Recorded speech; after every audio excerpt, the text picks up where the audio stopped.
Hi guys! Welcome to my YouTube channel. This is Manner Judy and nandito ako ngayon kasi may jury duty ako ngayon. Nagutom ako. So bumili na lang ako ng salad sa Safeway. $6 to. Tapos tatlong chicken, $1.99. Grilled chicken lang siya. Grill o bake. Hindi ko na nagutom kasi ako. Nagkisa kung anong kainin ko. Ano ko na lang. Ang dami na hindi ko siya mauubos.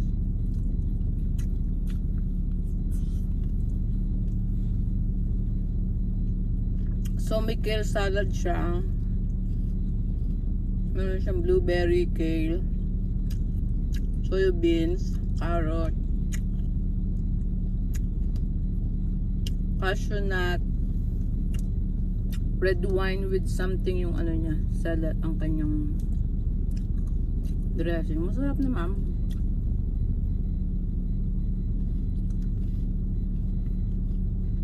Kasi sa kanya ako kumain para makapag-video ako ng ayos. Tapos grilled salad.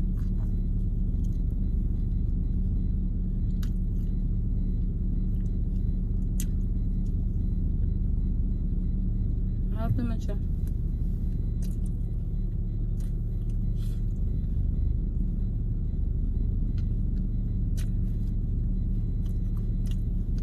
It's October 1st ngayon.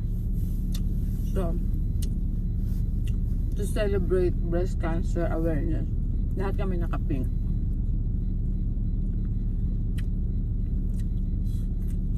Ito yung damit ko. Naka-pink shoes ako. And then, hindi ko na-picture lang kanina.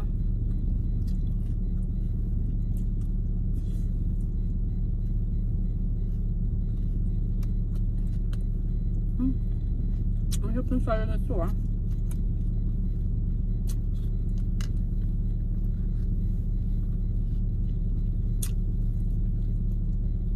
Hindi pa sa grill. Baked chicken. $2.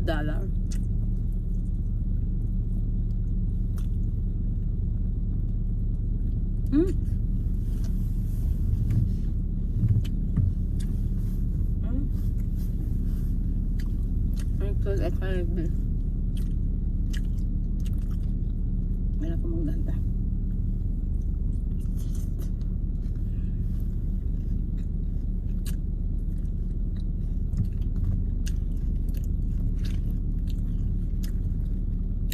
Sarap.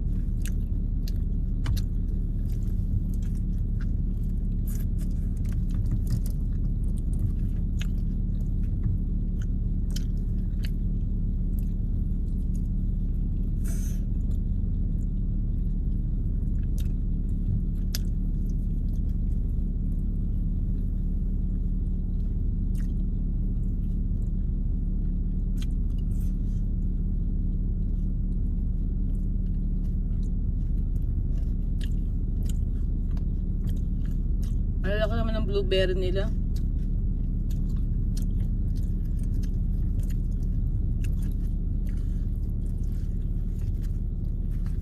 Init-init yung chicken.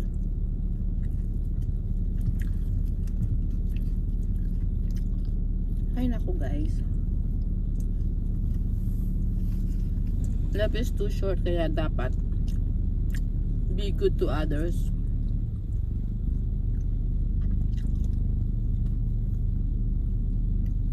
Siguro nagwa-wonder kayo, ba't kaya sinabi niya yun?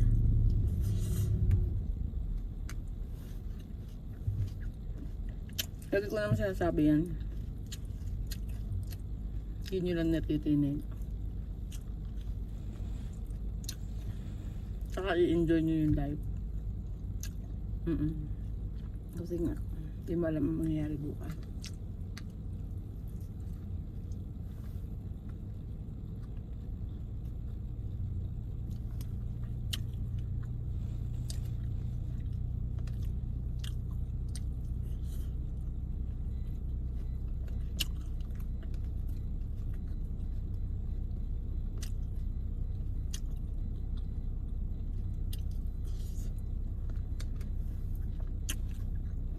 Sarap.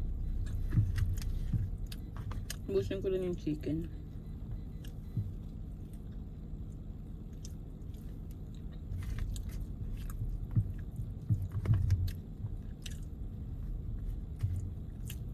Masarap siya. Masarap yung baked chicken, hindi maalam.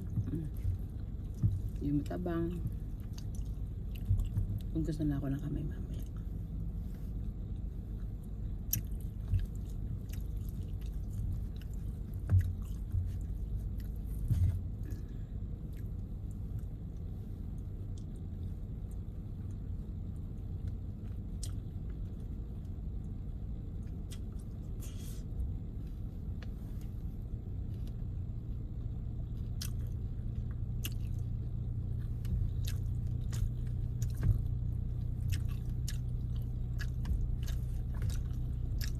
Saka dapat, pag may gagawin tayong alam natin yung ikakasama natin.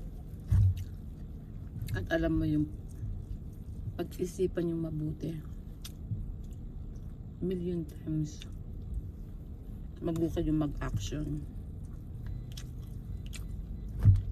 Kasi, hindi mo alam kung anong magiging resulta nito. Kaya bago kayo mag-take ng action, bago kayo gumawa ng isang masama, pag-isipan yung mabuti.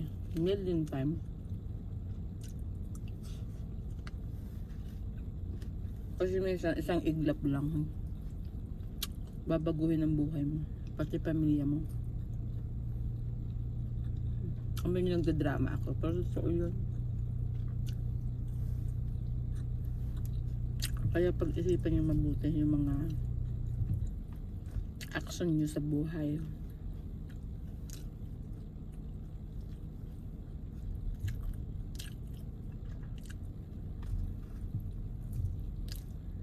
Na-stress ako ngayon. Hindi ko alam bakit.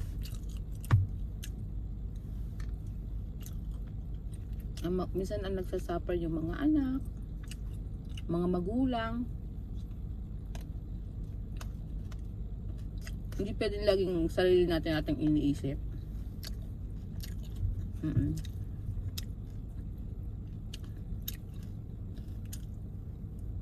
Huwag tayong makasarili. Diba? Gusto kong i-shout out lahat ng OFW natin sa Middle East, sa Hong Kong, sa Europe, sa Asia, okay. Sa Asia, sa Middle East, sa Europe. At yung mga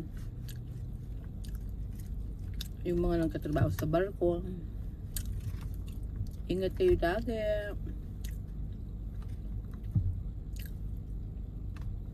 Malasa tong chicken na to ha. Ingat kayo lagi at lagi ko yung uminom na maraming tubig. Sabi, ano ang connection nun? Wala lang, gusto ko lang sabihin yun. Kumain na tama sa oras. Pero yung kumain na tama sa oras, mahirap yun pag nangangamuhan ka. Alam po yan. Hanggang may pagkakataon, kumain kayo. Pag wala yung amo nyo.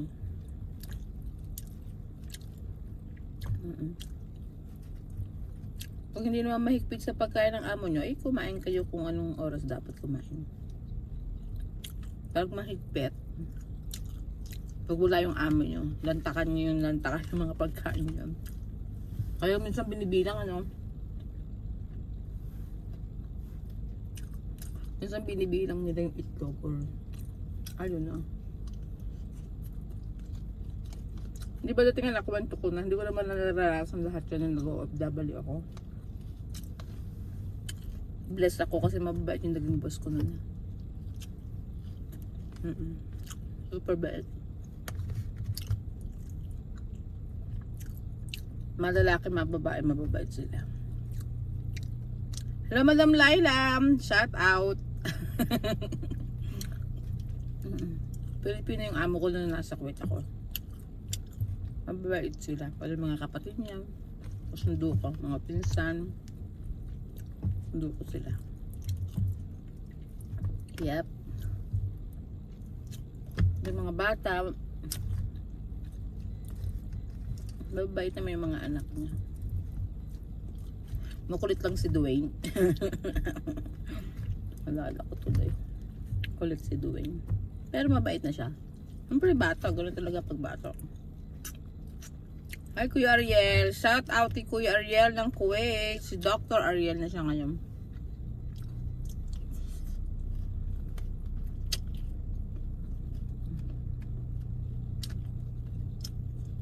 Pero masaya ako na. Nagkukuwait ako, masaya ako. Ah! Napatakan. Pag pink pa naman yung suot mo, kitang kita. Mabait yung mga boss ko na naging boss. Kahit sa Hong Kong, mabait din. Nakadalawang boss ako sa Kuwait. Sa Hong Kong, mabait din sila. Tapos sa Kuwait, super bait.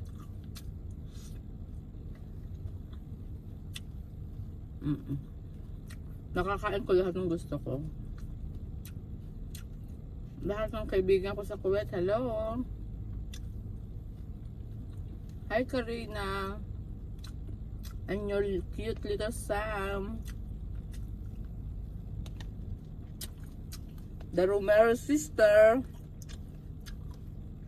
Ate Lisa, si Ate Edeline, si Ate Hasmin. So, naalala ko pa sila. Alam ko may pangalan nila. Si Ate Lisa, so nice. I like her. Tapos si Tasmin. Kaya yung kasama ko, pero nag-church kami.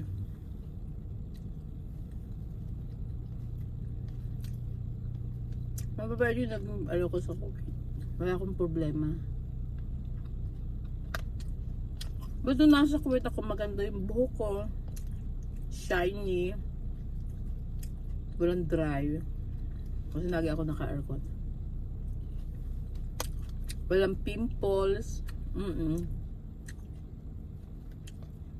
Hanapin ko yung picture ko. Isasend ko dito pag nakita ko. Ding!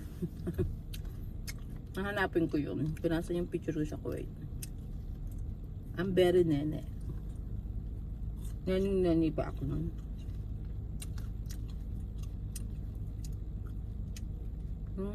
Tapos sa Hong Kong. Yung kung ano pa yung picture, papakita ko sa inyo. Nasa Hong Kong ako. And then I meet my husband. Ano marami nang sasabi daw. Anuhin ko daw yung sa amin ng asawa ko. Kwento ko daw. Hayaan nyo. Sabihin ko kay Kano. Baka next weekend. Next weekend mag-ano tayo. Vlog ano sitting. Ang sarap ng chicken ha. Okay. Guys, tapos na akong kumain ng salad. Busog niya ako yun. Okay. Where's the lid? Yan lang.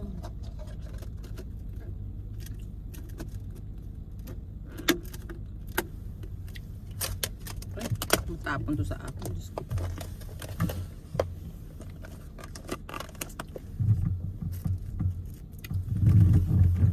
Magnet lang ha. Sa aking wipes.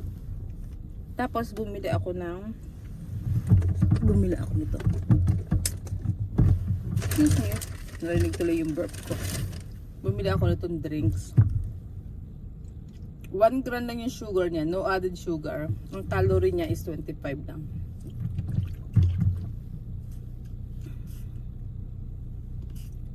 Tikman natin kung anong lasa. Ano ba to? Simple cleansing water, lemon, ginger. Oh! Sama na lasa. Naku, baka magpupo ako nito. Babalik pa ako sa korte. Naku. Huwag ka. Mamaya ka na kainin. At baka tayo pag bathroom may tayo nakakahiya naman. Kunin ko lang yung wipe sa likod ha. Ayun pala. Abutin ko kaya yun. Pero mahirap talaga kumain sa sasakyan. Kaya nang ginusto ko to. So panindigan ko. Para makita niyo yung aking kabuuan na kabuuan ng aking pananamit. Ito ba?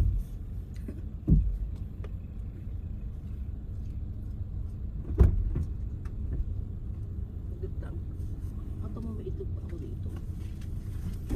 Ay, kailangan daling ko doon sa taas mamaya. At naandito pala ang aking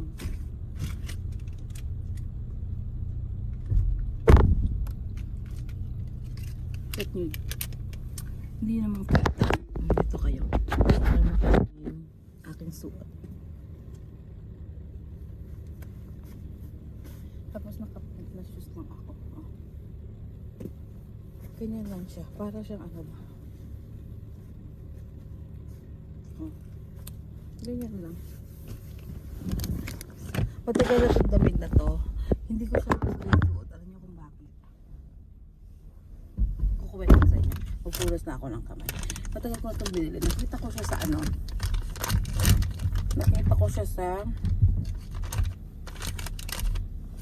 bumili ako ng sitcharon. Kasi pwede naman akong kumain ng sitcharon. Wala naman yan, harina. Pwede akong kumain ng sitcharon. Wag lang. Namin siyempre portion.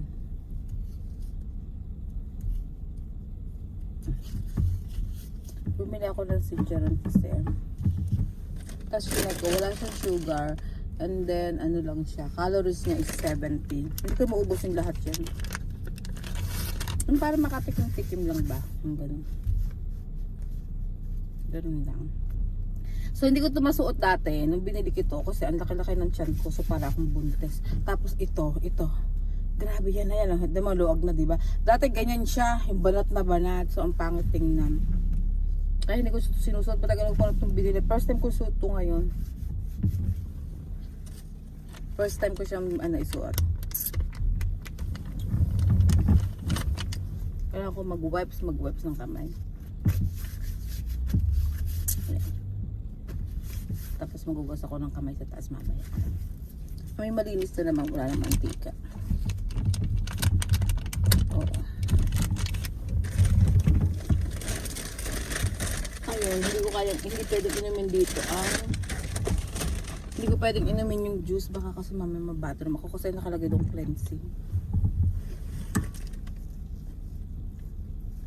Lagi ako may dalang tuwalya. Yung ganito, lagi ako may dala niyan dito.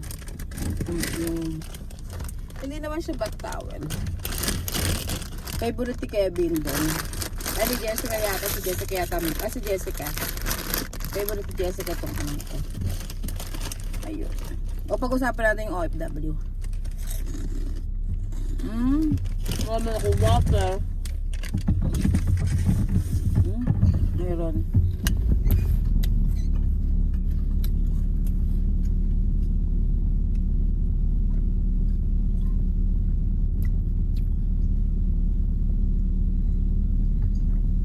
So anyway.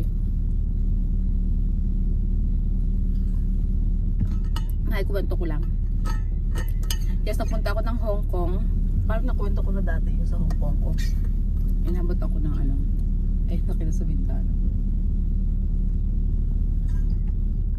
Parang 2 years and lang ako sa Hong Kong. 2 years and parang 4 months. Kasi nung 4 months na, natanggap ko na yung visa papunta rito. Kasi kailangan ko mag-stay ng Hong Kong kasi doon ko pinail yung PNC visa ko. Doon ako nag-process. Hindi ako nag-process sa Pilipinas.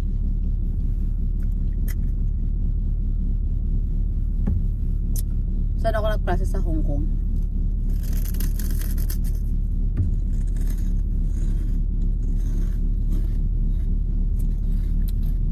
Pero mabait din yung naging amo ko. Yung pangalawa.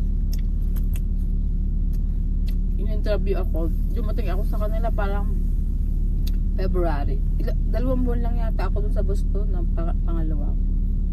dumating ako lang sa boss ko sa Bago, February, kasi dumating yung visa ko. Yung invitation para mag-ano ng sa fiancé visa. Parang April yata yun. Tapos para lang akong bubiling suka. Punta ako ng immigration sa embassy ng US sa Hong Kong. Tapos punta ako doon.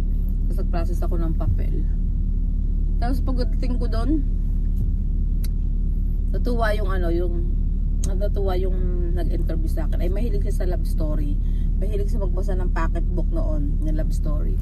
Tapos sabi niya sa akin, tapos ay yung dapat may ipe-present ka kasi na may ipe-present ka na evidence na kayo talagang dalawa, yung mga pictures, yung mga ganyan, yung mga evidence na nagtatawagan kami. Noong araw noon, gumawa ako ng bookbind. May mga comment, anong oras kami nagkita, tapos anong date, saan kami nagpunta, first met sa Hong Kong, ganyan. Tapos kasi ginawa ko siya, parang maganda parang love story yung istorya niya. Nakutuwan-tuwa yung yung taga embassy. Tapos sabi niya sabi niya sa akin, oh how sweet, sabi niya ganyan. Tapos sabi niya sa lahat daw ng in-interview niya, ako lang daw yung boyfriend nag-stay ng almost a month, kasi yung iba daw 2 weeks, 1 week, saglit lang daw, just to tell, yung para masabi na nakita sila, yung nakita yung mag-boyfriend, yung gano'n, na-met na sila in person, yung gano'n ba. Tapos sabi niya, ikaw yung kauna-unahan na na 1 month daw nag-stay yung boyfriend. Tapos sabi niya, oh how sweet, gano'n siya ng gano'n. Sabi, how nice, sabi ganyan niya. Pero sa totoo lang, yung asawa ko si nung nagkita kami, wala yan, alam mo, wala yan pasalubong sa akin, wala yung katulad ng iba, sabi nga ng ibang kaibigan ko, wala siyang, hindi siya yung showy, yung maraming mga alik-alik na pasalubong, ganyan, wala siyang pasalubong sa akin, which is, I don't mind, kasi sa Hong Kong naman ako nakatala, tapos, alam mo naman sa Hong Kong, nabibili ko rin ng gusto ko, kasi pinapadalhan niya ako ng pera, nung nasa Hong Kong ako, pambayad ng internet, tsaka binalan niya ako ng laptop para lagi kami nakakapag-usap nun. So anyway, talagang wala yung sabihin mo katulad ng iba na may dumadating doon na boyfriend, tapos yung boyfriend, yung parang showy, yung gano'n, yung ganito, bibilang ka talaga. Walang binilang niya. Kasi pag pupunta kami ng Buda, wala akong rubber shoe, wala akong tennis shoes. Yun lang, binilhan niya ako ng tennis shoes, yun lang, na Adidas. Wala lang iba. Wala lang siyang yung katulad ng iba. Tapos yung kakain lang kami sa labas, yun lang. Pero hindi katulad ng iba na very showy. Pero, siya, love na niya ako, pero ako hindi ko pa siya masyadong love. Ganon eh. I mean, kasi syempre, bago pa lang kami nagkita, to be honest naman. Tapos, ayun, hanggang sa, naging love ko na lang siya noong pinakilala niya ako sa tatay niya on the phone. Hindi pa kami nagkikita noon. Ay, hindi pala nakita na pala kami noon. Nagkita na ba kami noon? I'm not sure kung nakita na kami. Basta in-introduce niya ako sa lola niya kasi si lumaki yun sa lola. In-introduce niya ako sa lola niya, tapos one time meron silang get together, tapos pinakausap niya sa akin yung kanyang dad and mom. Yung stepmom niya tsaka yung dad niya. Ayun. So para siguro seryoso to kasi nga syempre pinapakila. Tapos basta hindi siya yung typical na Amerikano na yung iba na umiinom, yung gano'n. I mean, hindi ko naman nilalat. I mean, yung may mga bisyo. Si Kano kasi walang bisyo. Ang bisyo lang kay ako. Ay, char. joke lang yun. Pinapatawa ko lang kayo. Oo, walang gano'n. Wala siyang bisyo. Sa totoo lang. Kahit ngayon wala. Tapos siya, very, paano ba sabihin yun? Simple lang talaga. Sa akin na nga lang natutong bumili ng mga signature yan. Yung binibilang ko siyang signature na sapatos, sa damit. Dati Walmart. I mean, nothing wrong to Walmart, but you know what I mean, yung quality ba, diba? Wala yung pakailang kahit ano-ano lang. So sa susunod, ikukwento ko kayo ng marami about sa Sisimulan ko na magkwento ng aming mahiwagang love story. But anyway, from now on, yung muna kasi babalik na ako sa courtroom kasi it's time na. Okay? Thank you for watching. So ito, hindi ko na to i-edit. Ito na siya. Ito yung aking pan 12 na days ng low carbs ko to. Plus kwentuhan. Yun lang. Wala na ako sa inyo ibang kukwento kundi yun lang sarili ko na totoo nangyari sa buhay ko. And sa lahat na may birthday ng October, sa pamangkin ko, kay Raymalyn Luwalhati, happy birthday, Ineng. Ang wish lang ni tita sa'yo is good health, good health, good health. Yun lang, Neng. Good health lang at wala ng iba. Yun lang ang mawi-wish ni tita sa'yo. Good health. I love you. Alam mo yan. Kahit hindi ko minsan napaparamdam o napapakita sa'yo. But tita loves you so much. Okay? And ingat ka sa Saudi. And yun lamang po. Maraming salamat. Ito po si Manager nagsasabing, see you our next vlog. Bye!